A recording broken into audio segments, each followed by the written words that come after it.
Hello, my name is Jamie, and today I'm doing a book review on Born in the Year of Courage by Emily Crofford. This is one of the books in my son's curriculum. We're going into the study of the Eastern Hemisphere. I'm thinking like directionally. Yeah, the Eastern Hemisphere, so like the Asian countries.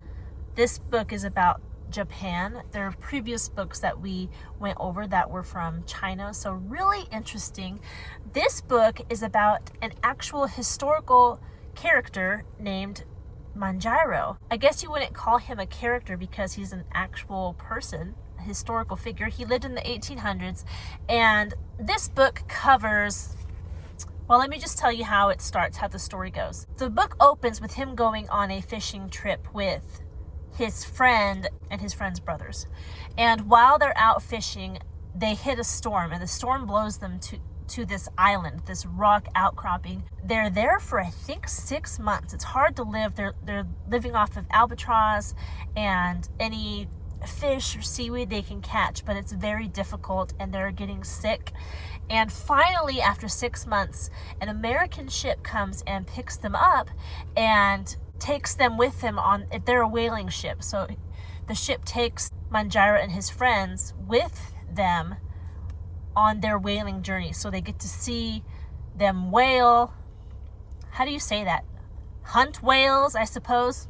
Manjiro becomes close with the captain of the ship, Captain Whitfield. During that time, the law in Japan was if you leave your home, your island, wherever you live, if you leave, you can't come back under pain of death.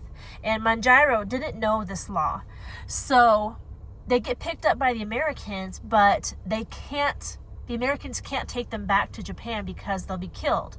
So instead, Captain Whitfield drops off Manjiro's 4 friends in Honolulu, but Captain Whitfield asks Manjiro if he wants to come with him back to America. So this whole book documents Manjiro's journey with Captain Whitfield and how he and his friends are feeling concerning the fact they can't go home to Japan. He gets educated in America. He becomes a navigator. He becomes a translator. And the life of Manjiro, I think his family name is Nakahama Manjiro, is just, his story is so interesting. He's very intelligent, and he uses his intelligence to help others, being a translator and helping Japan come out into the world, not be so locked away from everybody, but to start building relations with other countries. It's so interesting reading these books about actual people and their impact on the world. And Nakahama Manjiro is no exception. He used his abilities and his mental prowess to help his country, the country he was born in, Japan, and his adopted country, America. So very inspiring, and I love that he used what he knows how to do in order to help those around him. He's a hard worker, he's intelligent, and he wants to use those traits to benefit others. So really good. I'm glad we read this book, and I'm excited that I can share it with you today. This book is only 160 pages. It's not very long. It was published in 1991, and I believe there are some, nope, there's not. I thought there were some illustrations, but there's not. There's a little bit on chapter pages. So I don't know what that is. Maybe bamboo. Doesn't look like bamboo to me. I don't know. Is that a heron? Let's play Guess the Silhouette. I don't know. Oh, it alternates. Those are the only pictures. One is a bird and one is a plant.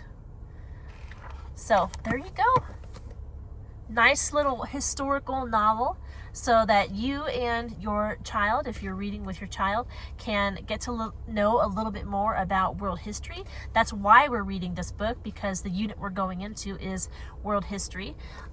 I've mentioned in previous videos that we're finishing up American history and going into world history. So this is one of the books that came with that unit, and it's been good. I'm glad that we're reading this, and I'm excited for the next book that we're going into. I really don't have a lot more about this book. I suppose if you're talking about things to learn from it, is always to not be stagnant and to constantly have a desire for learning. Anybody can have that trait, to have a desire for learning, because when you're constantly learning, you're constantly bettering yourself and the people around you, and it's just better than staying stagnant your whole life. You know, when you're learning, then you can help others. You're using the things around you to better yourself. I have a passion for learning, and of course I'm gonna wish that you did too, but I do think it is very beneficial for each one of us to have a love of learning. So that's definitely in this book. He was constantly trying to figure out languages, and he would study hard to learn specifically navigating, but how to be a better sailor. And he had high hopes and dreams for his country. So I guess the takeaway from that is to walk with integrity, to keep learning, and to use what you learn to take care of the people around you. I think that's all I have for this book. I don't know what else that I could say about it, just that it was a really good one. If you have any questions about this book, leave them down in the comment section below. And if you want to see more content like this, don't forget to like the video, subscribe to this channel, and I will talk to you in our next one. Goodbye.